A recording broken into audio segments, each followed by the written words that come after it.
Aviva, Senhor, a tua obra, no decorrer dos anos faz-a conhecida.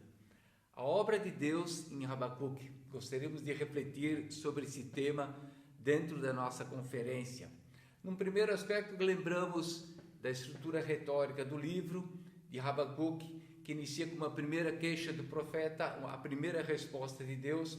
Habacuque não gosta dessa resposta, aí a segunda queixa do profeta e a segunda resposta de Deus.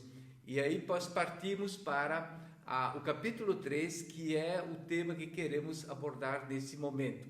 Então, nesse capítulo, um esboço, ele inicia com uma oração de Habacuque pela obra e pela misericórdia de Deus. E a segunda parte, dos versos 3 ao 15, é a descrição da teofania, de uma manifestação de Deus que envolve tanto o juízo como a salvação. E a terceira parte do capítulo 3 envolve a confissão de fé de Habacuque, a sua confiança no agir de Deus, onde nós temos aqui esse salmo de louvor, de adoração pela ação do Senhor. Então, nesse capítulo, qual é a oração de Habacuque? Ele diz: aviva a tua obra, ó Senhor. No decurso dos anos, faze-a conhecida. Então, qual deve ser a nossa oração hoje? Será que estamos em sintonia com Habacuque quando ele ora pela obra do Senhor? Não devemos nós também orar: aviva a tua obra, ó Senhor. No decurso dos anos, faze-a conhecida. É o tempo de hoje, é o tempo em que vivemos. Aviva a tua obra. Esse é o nosso clamor também. Evidentemente, a obra de Deus em Habacuque envolve tanto o juízo como a salvação. E no primeiro aspecto, o juízo de Deus está vinculado à dimensão do juízo sobre Judá, pela quebra da aliança. Essa é a primeira queixa de Habacuque, e Deus anuncia esse juízo. E evidentemente o juízo também envolve o aspecto do juízo escatológico, é a segunda resposta de Deus. O juízo de Deus sobre todas as nações que seguem esse padrão, que agem como Babilônia. E aí os 5 ais de juízo, os critérios que Deus usa para julgar a injustiça, a corrupção, a violência. E o terceiro aspecto da obra de Deus em Habacuque envolve a salvação. No verso 3,15, a salvação do povo de Deus pelo seu ungido. Então, em Habacuque, a obra do Senhor envolve tanto juízo como salvação. E não existe salvação a não ser que haja juízo. A cruz de Cristo é o exemplo disso. O juízo do Senhor sobre Jesus, sobre o pecado da humanidade na cruz, é a base para a nossa salvação. Mas qual é a obra suprema de Deus? A Missio Dei, a missão de Deus do mundo. Qual é a obra suprema de Deus na história? Evidentemente, envolve a redenção de toda a criação em Cristo Jesus. Essa é a dimensão da obra de Deus, essa é a dimensão da nossa salvação. Então, nesse sentido, qual é a nossa obra prioritária? Qual é a nossa missão? Como nós participamos da Missio Dei, da missão de Deus do mundo, da sua obra redentora? Evidentemente, isso tem a ver com o nosso viver, com a nossa vida como discípulos de Jesus. Viver e fazer a salvação em Cristo conhecida. Essa é a nossa participação na obra de Deus, na Missio Dei. E nós temos que refletir para o nosso contexto. Como está a obra de Deus hoje em Portugal? O que significa aviva a tua obra, ó Senhor, para o nosso contexto em Portugal hoje? Para o nosso contexto como povo de Deus nessa nação? Evidentemente, temos que pensar sobre a revitalização da Igreja de Cristo em Portugal. Revitalização é um aspecto fundamental da existência da própria igreja no mundo. Revitalização tem a ver com trazer vida a algo que não apresenta vitalidade, ou que não apresenta a vida de Deus em si. E evidentemente, além da revitalização, a obra de Deus em Portugal envolve também plantar igrejas missionais. Revitalização conduz a plantação de igreja. Então, qual é o nosso alvo supremo como povo de Deus em Portugal? Evidentemente, a obra de Deus envolve ser uma igreja viva que está consciente da sua missão. Ser uma igreja que mostra sinais vitais da participação da obra de Deus nesse mundo. E para o contexto português, o que isso significa? Nós temos que levar o evangelho ao povo português. Temos que levar a boa nova da salvação em Cristo ao povo português. Evidentemente, Portugal ainda precisa do evangelho. Quantas pessoas estão a partir sem a salvação em Cristo? Quanto isso sensibiliza o nosso coração? Portugal ainda precisa do evangelho. E quem está envolvido na proclamação, quem está envolvido na obra de Deus nesta nação? Mas não só o povo português, nós também precisamos levar o evangelho às várias etnias de imigrantes em Portugal. Evidentemente, além dos portugueses, muitos imigrantes nesse país carecem de ouvir a mensagem do evangelho, carecem de ouvir o amor de Deus revelado em Cristo Jesus para a nossa redenção. Qual é a obra de Deus, então, no passado em Portugal? Nós lembramos da vinda dos retornados. Nos anos 70 e 80, houve um período de muita mobilização em termos da obra de Deus, com a vinda de muitos retornados, de muitos portugueses das ex-colônias do período colonial e das guerras coloniais. E os retornados trouxeram um crescimento à igreja evangélica em Portugal. Um crescimento substancial, que gerou muita motivação, inclusive em termos do futuro da obra evangélica em Portugal. Mas será que a vinda desses retornados representa o crescimento pelo movimento migratório? Será que podemos perceber isso? Então, a obra de Deus do passado, nós vemos com este movimento, um crescer da igreja, um avivar da obra de Deus em Portugal. E no presente, qual é a obra do Senhor da qual estamos participando? Isto envolve a evangelização de Portugal e o envio missionário. Ou seja, nós precisamos perceber qual é o sentido de aviva a tua obra, ó Senhor. No decorrer dos anos, que é hoje, faze-a conhecida. Então precisamos perceber qual é o nosso chamado. Em que estamos envolvidos? De que maneira nós participamos da obra de Deus? E para isso precisamos conhecer um pouco do contexto onde estamos. A religião em Portugal, por alguns dados que temos a partir do censo de 2011, apontava para quase 79% do povo católico e apenas 2,3% do povo evangélico. E uma última pesquisa mais recente na área metropolitana de Lisboa aponta para 54,9% de católicos, quase 30% da população nesta área está secularizada, ou seja, não tem religião ou não tem identificação religiosa. E também aponta para 5% de evangélicos na área metropolitana de Lisboa, que envolve o distrito de Lisboa, que envolve a questão da margem sul do Tejo até Setúbal e na parte norte do Tejo, os concelhos de Oeiras, de Cascais, também Sintra e Conselho de Mafra e Vila Franca. E nesta região está quase 1/3 da população portuguesa. Então, essa pesquisa mostra que aqui temos quase 5% de evangélicos. E a questão da imigração no país? Os dados de 2020 apontam para quase 600 mil imigrantes em Portugal que estão legalmente residindo aqui, com autorização de residência. E esses imigrantes espalhados em mais ou menos 30 diferentes etnias. Isso corresponde a 5,7% da população do país. Portugal tem se mostrado um país aberto à recepção dos imigrantes. E essa distribuição dos imigrantes, conforme esses dados do Observatório da Imigração, aponta para 44% desses imigrantes em Lisboa. Em Setúbal, 8,8%. Em Faro, 15%. No Porto, 7,2%.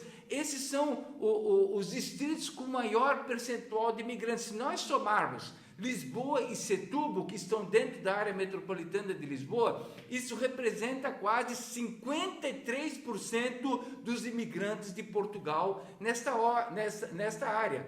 Mas em termos de evangélicos, os 5% de evangélicos da área metropolitana de Lisboa, nós vemos que 63,4% são imigrantes e apenas 36,6% portuguesa. Ou seja, será que o crescimento evangélico em Portugal é um crescimento orientado pelo movimento migratório? Será que Portugal está sendo alcançado? Então, qual o nosso alvo? O envio global dos crentes vocacionados, tanto portugueses como imigrantes. Nós temos que pensar na perspectiva do que está acontecendo em nosso país. Qual é a obra que Deus está fazendo? E diante desse quadro, será que nós estamos conscientes do potencial missionário que há em Portugal? Tanto que os portugueses nativos, que sempre tiveram uma mentalidade globalizante a partir da sua história, como estamos vivendo essa mentalidade hoje? Será que estamos fechados em nós mesmos? E a própria questão da imigração. A imigração tem sido também um instrumento de vitalidade da igreja e de envio missionário. Ou será que nós também estamos conscientes do potencial missionário em toda a União Europeia? Quantos imigrantes estão na União Europeia hoje? Quanto potencial de envio missionário? Quantas pessoas podem ouvir o Evangelho e retornar aos seus países com a mensagem, com a proposta do Evangelho? Essa é uma estratégia de expansão missionária. O próprio Novo Testamento, no livro de Atos, nós vemos isso acontecendo. A partir da perseguição em Atos 8 na igreja, os que foram dispersos chegaram até Antioquia. E aqueles que chegaram a Antioquia começaram a divulgar o Evangelho para aqueles que não eram judeus, que eram de fala grega. E em Antioquia nós vemos o início de um movimento missionário que envolve a expansão do Evangelho por toda a Europa. Então, aqueles que foram dispersos iniciaram uma igreja que trouxe um potencial de expansão missionária em todo o mundo antigo.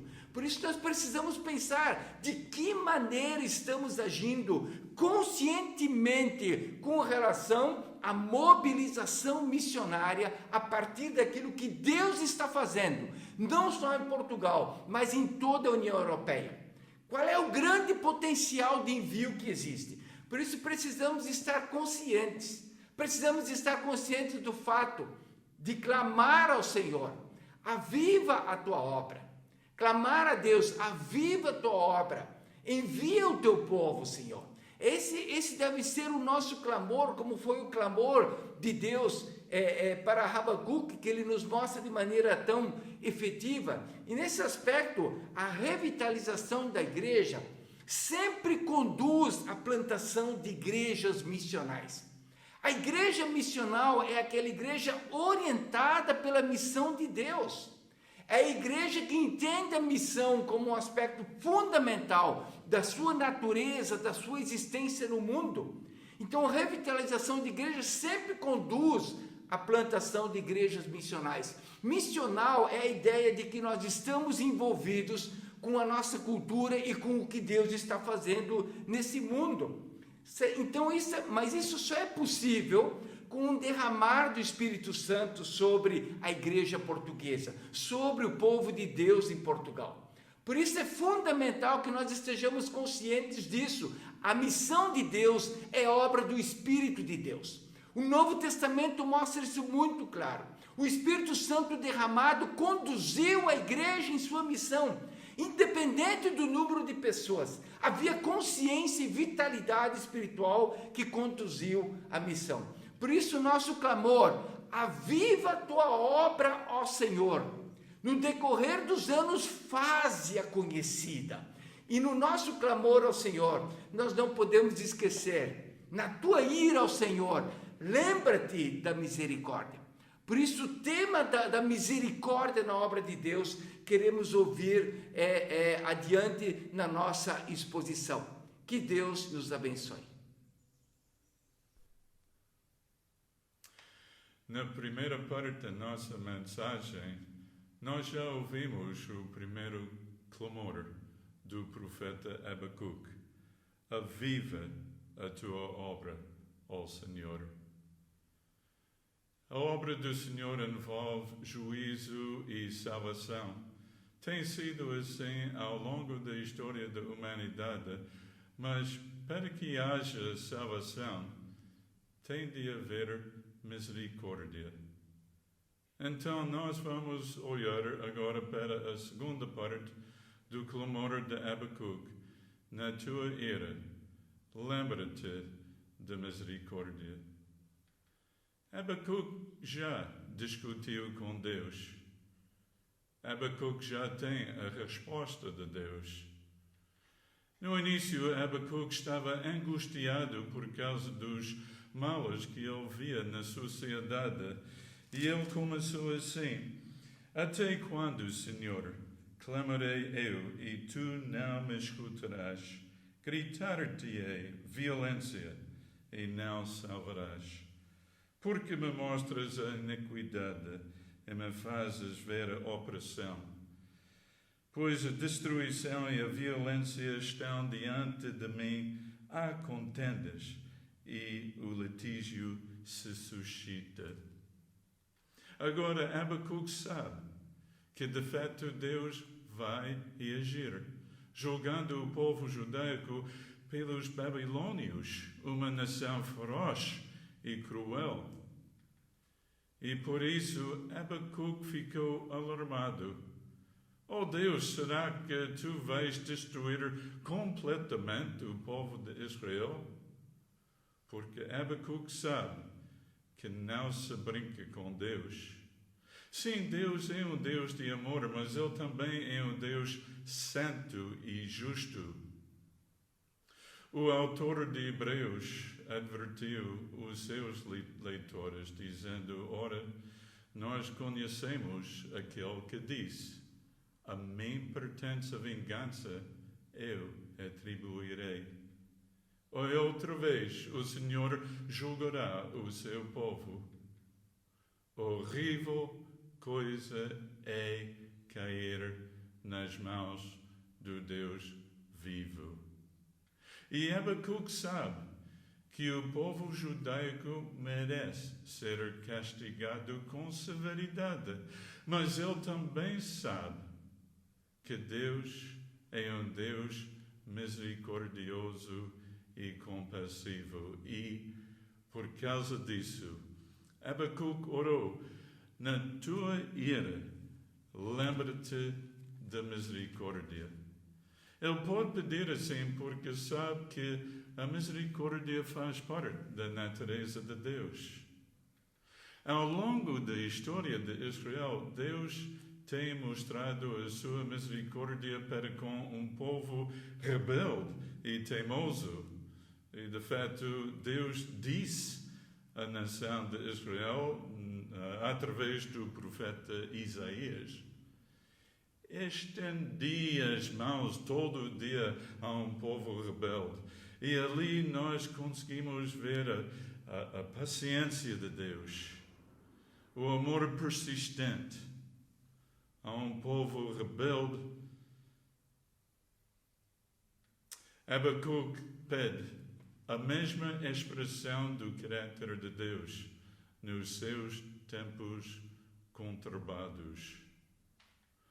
Logo no início da nação de Israel, Deus revelou-se assim a Moisés. E é interessante porque nesta ocasião o povo rebeliou contra Deus com aquela ocasião do bezerro de ouro, escolhendo para si outros deuses, e Deus estava pronto para julgar o povo, mas Moisés, como Abacuque faz, intercedeu pelo povo e Deus perdoou. E é naquele contexto que Deus revelou-se assim a Moisés. E passando o Senhor por diante dele, clamou: Senhor, Senhor Deus compassivo, clemente e longânimo, e grande em misericórdia e fidelidade. É isso que Abacuque quer para o povo de Israel nos dias dele. A palavra hebraica traduzida como misericórdia em Abacuque 3:2 é Raham. Raham é o mais emocional dos termos utilizados no Velho Testamento para descrever o amor do Senhor pelo seu povo. A mesma palavra aparece em Salmo 103 e é interessante ver como os tradutores decidiram traduzir a mesma palavra. E então vamos ler o texto e ouvir a palavra do Senhor através do salmista, como um pai se compadece de seus filhos, assim o Senhor se compadece daqueles que o temem. A mesma palavra, Raham, mas aqui traduzida compadecer-se. É uma palavra emotiva. Deus não é um Deus indiferente. Deus não é um Deus apático. Ele preocupa-se com as suas criaturas que Ele próprio criou. Ele quer, de fato, demonstrar misericórdia para com todas as pessoas. Mas aqui nós vemos uma condição. E vou ler de novo. O Senhor se compadece daqueles que o temem. Há uma condição para a restauração.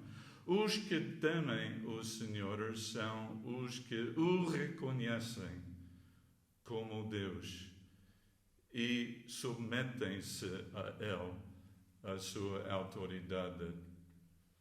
A oração de Abacuque, em Abacuque 3:2, é a oração que todos precisam de fazer ao Deus sempre justo, mas sempre compassivo. E se tivermos alguma dúvida de que Deus é de fato misericordioso, basta olharmos para a cruz de Jesus Cristo.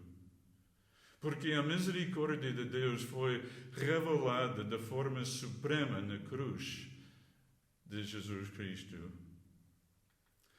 Pois, por um lado, Deus é um Deus justo e santo. E Ele poderia deixar-nos nos nossos pecados e simplesmente castigar-nos. É, de fato, o que todos os seres humanos merecem. Mas Deus mostrou a sua misericórdia na vida e morte de Jesus Cristo. Na sua vida, porque Jesus Cristo manifestou a misericórdia de Deus em todos os seus contatos com as pessoas. Podemos notar, por exemplo, em Mateus 9:36, que diz sobre Jesus: vendo ele as multidões, compadeceu-se delas, porque estavam aflitas e exaustas como ovelhas que não têm pastor. Jesus Cristo manifestou a misericórdia de Deus também na sua morte, ao tomar sobre si o castigo que todos nós merecemos. Assim, Deus manifesta a sua justiça no tempo presente para Ele mesmo ser justo e justificador daquele que tem fé em Jesus. Na cruz de Jesus Cristo, a misericórdia de Deus e o juízo de Deus encontraram-se. Deus julgou o pecado na cruz de Cristo, mas fez isso de forma a dar aos pecadores a possibilidade de ser justos diante de Deus. Agora, a Igreja tem um papel importante em tudo isto. Nós, como o povo de Deus hoje em dia, porque nós somos mediadores da misericórdia de Deus. Em primeiro lugar, a Igreja tem um papel mediador porque proclama a mensagem de reconciliação ao mundo. E Paulo acha este papel tão importante que ele utiliza uma palavra interessante para descrever o nosso papel neste mundo, em 2 Coríntios 5, onde ele diz, de sorte que somos embaixadores em nome de Cristo, como se Deus exortasse por nosso intermédio. Em nome de Cristo, pois, rogamos que vos reconcilieis com Deus. Deus quer usar-nos para proclamar aquela palavra de reconciliação, sendo os seus representantes oficiais. Mas não é somente através da proclamação que a Igreja é mediador da misericórdia de Deus. A Igreja também tem a responsabilidade para demonstrar a misericórdia de Deus dentro e fora da Igreja. E há muitas implicações disso, mas podemos dizer que, pelo menos, nós devemos exercer coisas como perdão, compaixão e atos de bondade dentro e fora da Igreja. Será que nós perdoamos como Deus em Cristo nos perdoou? Será que nós sentimos a compaixão de Jesus Cristo pelas pessoas ao nosso redor?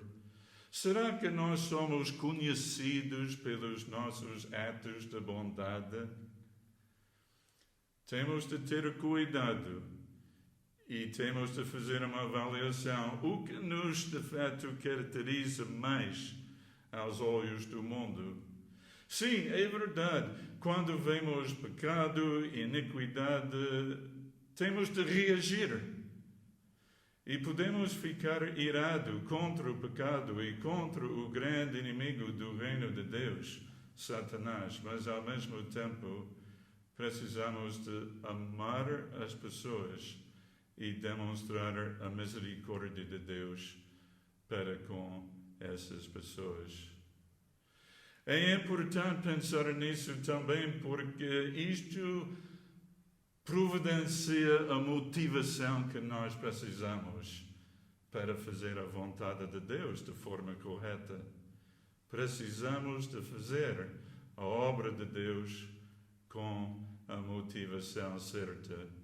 E nós devemos ser misericordiosos porque Deus tem sido misericordioso para conosco.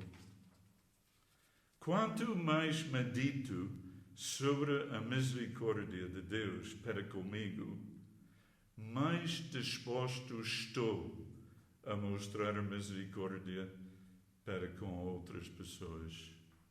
E desta maneira, se calhar algumas pessoas, através do nosso testemunho, vão conhecer Jesus Cristo como o Senhor e Salvador.